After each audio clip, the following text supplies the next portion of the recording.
Honorable Otiende, member for Rarieda. Thank you, Madam Speaker.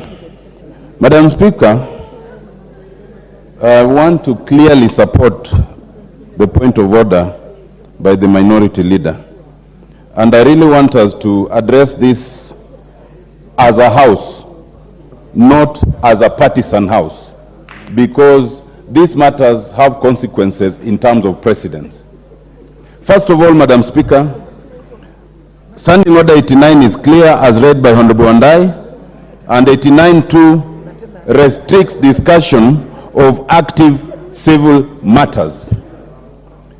It goes further in C to say that civil proceedings shall be deemed to be active when arrangements for hearings such as setting down a case for trial have been made until the proceedings are ended by judgment or discontinuance.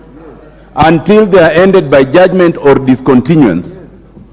It is clear, Madam Speaker, that the case quoted, E389 of 23, is active, has been set down, it has not been ended by discontinuance or judgment.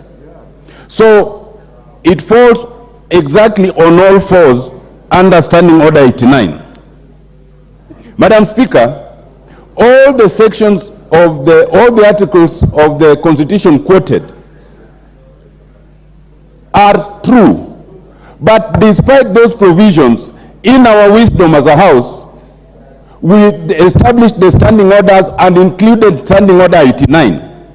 If it were to be possible that there are certain matters that we are willing to discuss despite them being sub judice, nothing would have been easier than to state it on the face of the standing orders. Madam Speaker, it is not true that the orders read only stop deployment of the police. To the extent that any court order stops deployment, it stops all the processes that lead to that. And one of those processes is bringing that motion in the National Assembly and the National Assembly either passing or rejecting it. It means automatically that all these processes must be held in abeyance. Is it true, as Honorable Osoro says, that we are not party to the proceedings? Yes, we may or we may not be. But whenever we learn of any matter that concerns us and we want to nip it in the bud or fast track it, we usually join the proceedings. So not being part of the proceedings is neither here nor there. Court orders such as this bind everyone, whether you are part of the proceedings or not. And Honorable Osoro knows that because he's a lawyer. Madam Speaker, the principle that sometimes it can be convenient to follow court orders and sometimes it can be inconvenient to follow court orders is one that makes us a laughing stock. Madam Speaker, only recently, the leader of minority sought to replace the deputy chief whip of the Azimio party. Someone else other than the concerned member went to court, and like in this case, we were not party. But when the court stops the process, the speaker held that in abeyance for months until finally that matter was disposed of. How is that matter different from this?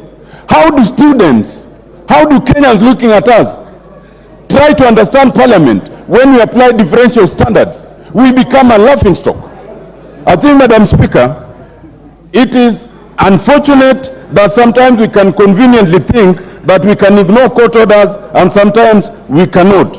In fact, in E389, which has been tabled before you, Madam Speaker, the Speaker of the National Assembly is a party.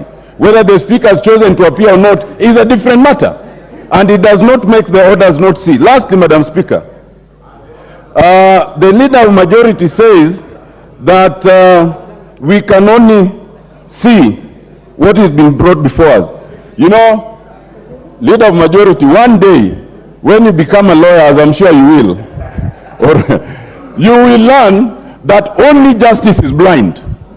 Justice is said to be blind, but any determinative authority must only take notice of what's happening aside. In the judiciary, we say judicial notice. Even this Parliament, if today we are sitting here and we learn even on your SMS that something has happened, which is a national crisis, we will take parliamentary notice of it. You cannot say that you cannot take parliamentary notice of what's in public notoriety, and we know it. Madam Speaker, I think that to avoid this selective amnesia by my brothers and to maintain the dignity of this House, this debate should be held in abeyance, and if the Parliament wants to be a party, it should apply to be a party. Once it's determined, then we can come back to debate it. I so submit, Madam Speaker. Thank you. What's your point of order? Because we need to bring this to a close, I'll pronounce myself on it. Honorable Speaker, you know Senior Counsel Otiende Amolo